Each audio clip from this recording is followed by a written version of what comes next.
சங்கீத புஸ்தகம் 22ஆம் அதிகாரம் அதனுடைய 31வது வசனத்தை வாசிக்கும் போது எழுதப்பட்டிருக்கிறது, ஒரு சந்ததி அவரை சேவிக்கும், தலைமுறை தலைமுறையாக அது ஆண்டவருடைய சந்ததி எனப்படும் என்று எழுதியிருக்கிறாரே. அதற்காக இயேசுவானவர் வந்து சொன்னார். அதற்கு முன்னமே யோவான் ஸ்நாபகன் சொன்னார், காலம் நிறைவேறிற்று, தேவனுடைய ராஜ்யம் சமீபமாயிற்று என்றார். அதே வார்த்தைகளே மார்க்கு சுவிசேஷத்தில் இயேசுவும் சொல்லுகிறதை நாம் பார்க்கிறோம். காலம் நிறைவேறிற்று, தேவனுடைய ராஜ்யம் சமீபமாயிற்று என்றார். இயேசு கிறிஸ்துவும் யோவான் ஸ்நாபகனும் எப்பொழுது சுவிசேஷத்தை அறிவிக்க ஆரம்பித்ததோ அதுவரையும் தேவன் தாம் சிருஷ்டிக்க கொண்டிருந்த அந்த சந்ததியை பார்க்கும்படி ஆசையாயிருந்திருக்கிறார். அப்படி ஆசையாயிருக்கிறதே உன்னுடைய கண்களுக்கு முன்பாக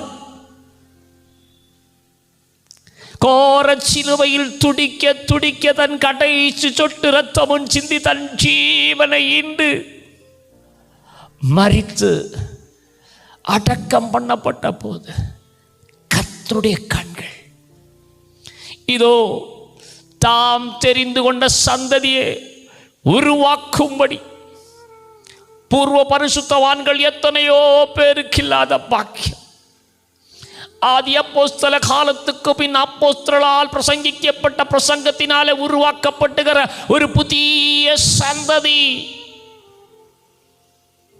அந்த சந்ததியாக எழும்ப போகிறவர்களை குறித்து ஆனந்தம் கொண்டவராய் மகிழ்ச்சி அடைந்தவராய் இதோ என்னோடு கூட தம்மோடு கூட வாசமாயிருக்க, தம்மை தொழுது கொள்ள, தம்மை ஆராதிக்க, தமக்குன்னு ஒரு சந்ததியை பெற்றெடுக்கும்படி கோர சிலுவையில் துடிக்க துடிக்க தன் ஜீவனை என்ற அந்த இயேசுவே ஒரு கணம் நினைக்கும் போது தேவன் அந்த அலங்கோலமான நிலைமையில் பார்க்கும் அவ்வளவு கோரமான வேதனையில் அவர் துடித்து துடித்து கொண்டிருக்கும் போது அவருடைய மனம்